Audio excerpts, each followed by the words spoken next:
What's up, ATQ tubers? It's Taco here on Friday. Oregon-Washington State kicks off tomorrow night at 7:30. Be sure to check out the Addicted to Quack game threads, and if I can find a partner in crime, we're going to do a Google Hangout on air immediately following the game, where I and a guest to be determined will recap what should be Oregon's win over the Washington State Cougars. Some things to look out for tomorrow night. Oregon's effort on offense against Arizona was pretty uneven. Yes, they did score 35 points, but it was a really choppy effort, turnovers, more punts than we're used to seeing. And I think that starts with the offensive line. This has really been an underwhelming group thus far this season, with missed blocks and just being outmanned up front. And so we're looking for that to get better because the run game that we're used to seeing out of the Oregon spread hasn't really been there yet. No 100-yard rushers against Arizona. Kenyon Barner and DeAnthony Thomas both held to under 5 yards a carry, and that needs to improve if Oregon has national title aspirations. The other thing, and this again goes back to the offensive line comes into play here. We need to get that big play ability back. Only 3 plays of 20 yards or more on Saturday against Arizona. This is definitely low by Oregon standards. DeAnthony Thomas, his only real big play was that one punt return. Didn't really have a big play from scrimmage in this game, which is not something we're used to seeing. So getting that big play ability back, that starts with the offensive line, being able to pull guys outside to set blocks and set the edge for our runners getting outside. And then, taking shots deep. Marcus Mariota threw a really good ball to Braylon Addison for that 55-yard touchdown. Potentially seeing more of that, and again, that comes from developing and setting the standard for a really good running game. And on the defensive side of the ball, the defense is red hot coming off that shutout of Arizona, and they can stay aggressive against a WSU team that has been inconsistent and has made some mental mistakes so far this season. Connor Halliday has the tendency to force passes. He's not the best decision maker, and I think this secondary can really take advantage of that. Some players to watch out for. Kenyon Barner is going to be the guy I'm going to highlight on offense. Only 86 yards rushing against Arizona, less than 5 yards a carry. I think that has some to do with the offensive line, but we're really not used to seeing an Oregon running back not have a really big day on any given day. And it's up to Kenyon Barner. He is the feature back.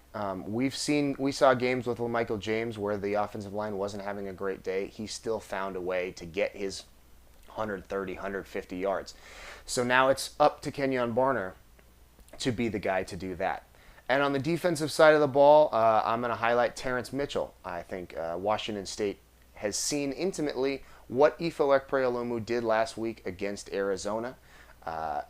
It remains to be seen whether they're going to go after him again or they're going to try their luck on the other side with Terrence Mitchell, who has that reputation as a shutdown guy, but isn't necessarily the hot hand in that secondary right now because he didn't get a whole lot of work last week. And we finish up with a look around the Pac-12. We had a Thursday night game this week, Washington upsetting Stanford in a game where neither team looked very good. I think Oregon can feel pretty confident in the fact that they are better than both Stanford and Washington and are the clear number one in the Pac-12 North. Josh Nunez quickly becoming the second inconsistent quarterback in the Bay Area, joining Cal's Zach Maynard. Speaking of Maynard, he gets to face Arizona State in Berkeley tomorrow. This is a game I will be going to because I'm such a football junkie that I will get to any football that I possibly can. Arizona State looked very good last week against Utah. Cal not so much against USC. Cal's got the talent, especially on defense, but they really haven't been able to put it all together. And I think if they can't stay competitive in this one, you'll see Jeff Tedford's seat get a little bit warmer. The other games going on, UCLA travels to Boulder to take on Colorado. This shouldn't be a problem for them, but then again, that's what I thought about Washington State last week, and they cooped it up real good. And the last game, Oregon State gets to trot out its shiny new national ranking in the desert against Arizona.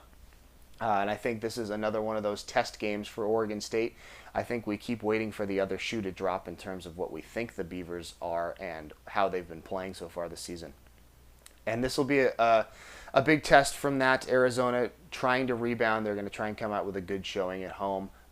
This should be a really competitive game, and I'm going to look forward to flipping back and forth between that and the Duck game.